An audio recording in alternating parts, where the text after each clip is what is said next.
Autos lujosos, drogas caras, fiestas desenfrenadas y el símbolo perfecto de la ambición sin freno.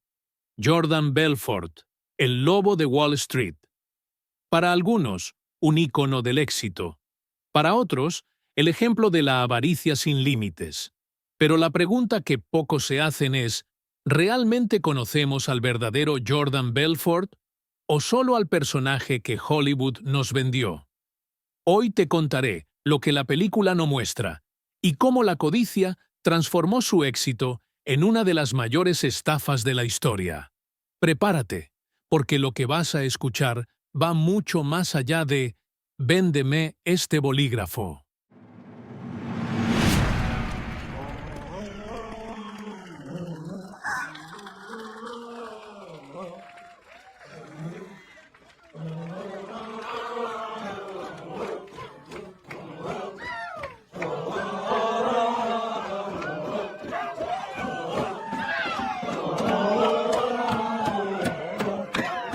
Jordan Ross Belfort nació el 9 de julio de 1962 en el Bronx, Nueva York. Creció en Queens, en un hogar judío de clase media junto a sus padres, ambos contadores. Desde joven, Belfort sintió una ambición ardiente de ser rico, y a los 17 años ya estaba generando ingresos con un negocio de venta de helados italianos en la playa. Tras graduarse de secundaria, se inscribió en la Facultad de Odontología, pero abandonó rápidamente cuando el decano le dejó claro que la odontología ya no era una vía para enriquecerse. Decepcionado, Belfort empezó a trabajar como vendedor puerta a puerta, y fue aquí donde descubrió su habilidad para vender. Su negocio de carne y mariscos fue un éxito, hasta que una cadena de malas decisiones lo dejó en bancarrota a los 25 años. Pero la ruina no fue el final. Un conocido le habló sobre el mundo de la bolsa, donde ganar 1 millón al año era posible. Jordan se sumergió en este mundo con la misma ambición de siempre, convencido de que si otros ganaban 1 millón, él podría ganar 50. Tras algunos reveses, incluida la caída del Lunes Negro en 1987, Belfort se alió con su amigo Danny Porosh y fundó Stratton Oakmont. Así comenzaba su carrera como el lobo de Wall Street. Stratton Oakmont era mucho más que una simple firma de corretaje. Era una verdadera sala de calderas, un lugar donde la presión, el engaño y la manipulación estaban a la orden del día. Jordan Belfort, con una mente afilada para los negocios y una falta absoluta de escrúpulos, convirtió a Stratton Oakmont en una máquina de hacer dinero a costa de quienes no sabían en lo que se estaban metiendo. Aquí, Belfort creó un ejército de jóvenes vendedores, que no eran precisamente expertos financieros. La mayoría eran chicos y chicas con poca experiencia, ansiosos de ganar mucho dinero, y Belfort aprovechó esa inexperiencia para moldearlos exactamente como quería. A estos empleados, a los que llamaba con orgullo sus strattonitas, los entrenaba en técnicas agresivas de venta telefónica y persuasión, hasta que fueran capaces de venderle prácticamente cualquier cosa a cualquiera. La operación de Stratton Oakmont se basaba en la venta de penny stocks, acciones baratas de pequeñas empresas que operaban en lo que se conoce como el mercado over the counter o mercado extrabursátil. Estas acciones, conocidas como pink sheets por el color de las hojas donde figuraban sus nombres, cotizaban fuera del mercado regulado, es decir, fuera de los sistemas de control como el New York Stock Exchange. Esto significaba que, al no tener las mismas obligaciones regulatorias, estas empresas no estaban obligadas a proporcionar información financiera detallada ni a rendir cuentas ante los organismos reguladores. En otras palabras, eran perfectas para alguien que quisiera inflar artificialmente su valor y aprovecharse de los inversores. El esquema era simple, pero efectivo. Belfort y su equipo compraban acciones de estas empresas desconocidas a precios bajísimos, para luego aplicar la táctica conocida como pump and dump o inflar y reventar. Primero, Los stratonitas empezaban a llamar a los clientes, aplicando toda la presión y el encanto posibles, prometiendo que estas acciones estaban a punto de explotar en valor. Gracias a sus técnicas de persuasión, lograban que los clientes confiaran en que estaban comprando una joya oculta, una oportunidad única en la vida. Pero no todo terminaba ahí. Antes de comenzar a vender al público, Belfort tenía un paso adicional en su estrategia: los rat holes o ratoneras. Estos eran contactos de confianza de Belfort que compraban las primeras acciones sin tener una relación visible con Stratton Oakmont. Cuando las acciones empezaban a subir, los rat holes las vendían en el punto más alto del mercado, obteniendo enormes beneficios. Los clientes que compraban tarde veían cómo el precio de la acción caía en picado, perdiendo todo lo que habían invertido. Y cuando alguno de estos clientes intentaba vender para limitar sus pérdidas, sus llamadas no eran atendidas. Los stratonitas tenían la orden estricta de no contestar las llamadas una vez que el dump o la reventada había comenzado. Sin acceso a sus corredores de confianza, los inversores quedaban atrapados en una trampa sin salida, viendo cómo su dinero se desvanecía. Para Belfort, Stratton Oakmont era mucho más que un negocio. Era una fábrica de poder y desenfreno. Este esquema le permitía generar ganancias de millones de dólares en cuestión de días, consolidando a Stratton Oakmont como la firma más grande del mercado extrabursátil. El éxito de la firma era tan rotundo que otros comenzaron a copiar sus métodos, inspirando a futuros escándalos como Enron y Park Financial Group. Al final, Stratton Oakmont no era solo una firma de corretaje, era el símbolo de una época de avaricia desenfrenada, una utopía para aquellos dispuestos a pisotear a otros para conseguir lo que querían. Y aunque Belfort disfrutaba de una vida de lujo y excesos, esta estrategia también era su talón de Aquiles.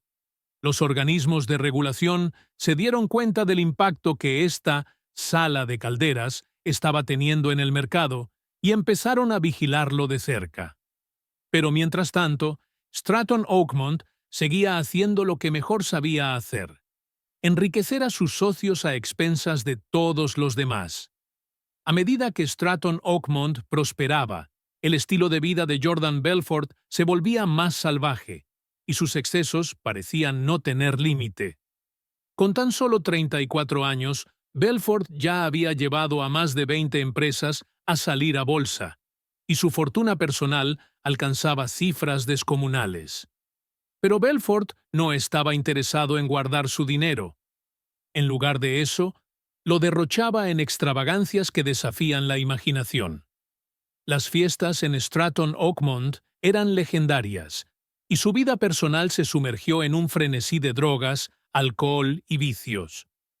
Jordan gastaba cientos de miles de dólares en una sola noche de hotel, y sus aventuras en estado de ebriedad llegaban a poner en riesgo la vida de quienes lo rodeaban.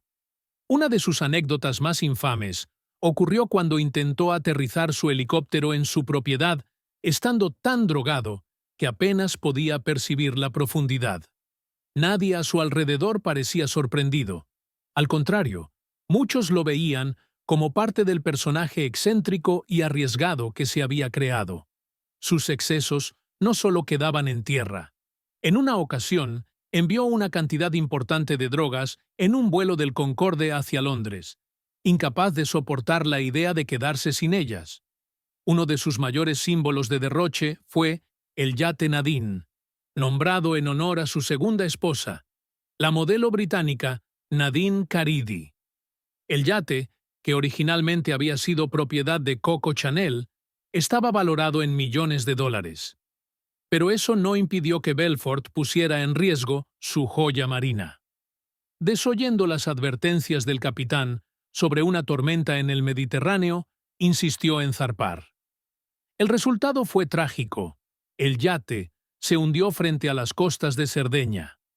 Este accidente, que podría haber sido una tragedia mayor, fue otro reflejo de la actitud temeraria de Belfort, quien sentía que ninguna regla ni consejo aplicaban a su vida. Y aunque Jordan era conocido por su comportamiento extremo, su amigo y socio Danny Porosh tampoco se quedaba atrás. Porosh se sumó a los excesos, en algunos casos superando incluso a Belfort. Este tenía fama de llevar drogas de contrabando a través de métodos extremos y protagonizar actos salvajes, como tragarse el pez dorado de un empleado por diversión. Su conducta llegó a redefinir el término anormal, y ambos vivían en un mundo donde los límites no existían. Sin embargo, el estilo de vida de Belfort y la atención que su compañía estaba generando no pasó desapercibido. Las historias de sus excesos y de los dudosos métodos de Stratton Oakmont comenzaron a llamar la atención de las autoridades, y los organismos reguladores no tardaron en investigar. La Comisión de Bolsa y Valores, EDS-SEC, junto con otras entidades regulatorias, pusieron su foco en Stratton Oakmont y las investigaciones se multiplicaron. El entorno tóxico y los repetidos fraudes resultaron imposibles de ignorar. Finalmente, en 1996, tras múltiples advertencias y una serie de denuncias de inversionistas estafados, la SEC desmanteló Stratton Oakmont, marcando el principio del fin para Jordan Belfort. La casa había comenzado, y su estilo de vida, sus negocios y sus estafas quedaron bajo el escrutinio de la ley. La caída de su imperio fue tan rápida como su ascenso, y lo que había comenzado como un sueño desmesurado terminó por convertirse en una pesadilla pública. En 1998, la aventura de Jordan Belfort en el mundo de las altas finanzas llegó a un abrupto final cuando fue arrestado por fraude de valores, manipulación de mercado y lavado de dinero. Los años de fraude en Stratton Oakmont, llenos de promesas engañosas y operaciones fraudulentas, finalmente llamaron la atención del FBI, que había estado investigándolo en silencio. La evidencia se acumuló, y el caso en su contra era tan sólido que enfrentaba una condena de hasta 30 años de prisión. Consciente de la gravedad de la situación, Belfort decidió cooperar con el FBI. Para evitar una sentencia que podría haberlo mantenido en prisión durante décadas, accedió a testificar contra sus antiguos socios y colaboradores en Stratton Oakmont. Esta cooperación resultó clave para la Fiscalía, que buscaba no solo desmantelar la red de fraude de Belfort, sino también llevar a juicio a otros involucrados. Su colaboración redujo su condena a 22 meses, una pena mínima en comparación con lo que habría enfrentado si no hubiera colaborado. Pero el acuerdo no solo incluía reducir su tiempo en prisión, también implicaba una indemnización millonaria a las víctimas.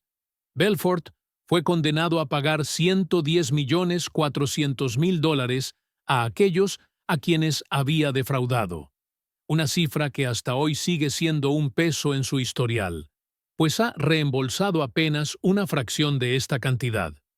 Esta deuda, junto con la mancha de su estafa, se convirtió en un recordatorio constante de su caída y de las vidas que afectó con sus actos. Durante su tiempo en prisión, Belfort conoció a Tommy Chong, un actor cómico que también cumplía condena. Chong reconoció el potencial de la historia de Belfort y lo alentó a escribir sus experiencias, convencido de que la vida de un hombre que había tenido tanto poder y lo había perdido todo sería un éxito. Inspirado, Belfort comenzó a trabajar en sus memorias y al salir de prisión, publicó 2 libros que rápidamente se convirtieron en bestsellers: El lobo de Wall Street y Atrapando al lobo de Wall Street. En ellos relató su vida de excesos, fraudes y decadencia, un testimonio de su ascenso y caída. La fascinante historia de Belfort atrajo la atención de Hollywood, y en 2013 su vida fue llevada al cine bajo la dirección de Martin Scorsese. La película, protagonizada por Leonardo DiCaprio, fue un éxito rotundo, pero también sirvió para reforzar la imagen de Belfort como un personaje casi mítico. El tiburón de Wall Street, el hombre que desafió las reglas y vivió al límite. Así, aunque Jordan Belfort había caído, su historia se mantuvo viva en la cultura popular, y su figura pasó de ser una advertencia sobre los peligros de la ambición desmedida a convertirse en el símbolo de la codicia, el exceso y la redención dudosa en el mundo de los negocios. Tras su liberación, Belfort intentó reinventarse como conferencista motivacional, fundando Global Motivation Inc. Hoy en día, recorre el mundo dando charlas sobre ética empresarial y ventas, cobrando entre $30,000 y $75,000 por evento. A través de su Straight Line System, enseña sus técnicas de persuasión, aunque muchos cuestionan si sus lecciones son realmente éticas. Sin embargo, hay dudas sobre el verdadero cambio de Belfort. Aunque afirma haber dejado atrás el fraude, los fiscales y algunos exagentes del FBI creen que su arrepentimiento es una fachada. En 2013, las autoridades reportaron que Belfort había pagado menos del 10% de los $110 millones que debe, y algunos piensan que su nuevo éxito sigue siendo una manipulación de su pasado. La cultura popular ha glorificado a Jordan Belfort como el tiburón de Wall Street, pero el verdadero Belfort no es el héroe que el cine ha inmortalizado. Su esquema de pump and dump arruinó las finanzas de cientos de personas. La realidad es que su habilidad para vender iba acompañada de una estrategia de manipulación y explotación. Hoy en día, con las criptomonedas y los influencers, el modelo de Belfort sigue vivo, aprovechándose de la falta de regulación para engañar a quienes buscan el éxito fácil. La pregunta final es, ¿qué tan reformado está realmente Jordan Belfort? ¿Ha cambiado? Para algunos, el lobo solo ha cambiado de piel. Como dijo el exagente del FBI Greg Coleman, he conocido a personas que eran buenas, que cometieron errores. Belfort era terrible. Quizás, al final, Belfort siempre será el lobo de Wall Street, un depredador que transformó la ambición en estafa, dejando un legado de controversia que sigue vigente. Esto fue Icons of Fortune, el único canal que te muestra los negocios sin filtros y te enseña cómo piensan los verdaderos líderes. Si te gusta el contenido que no tiene miedo a ser controvertido, suscríbete y activa la campanita para que no te pierdas ninguno de nuestros videos.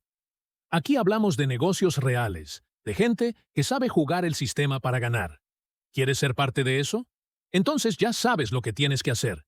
Nos vemos en el próximo video.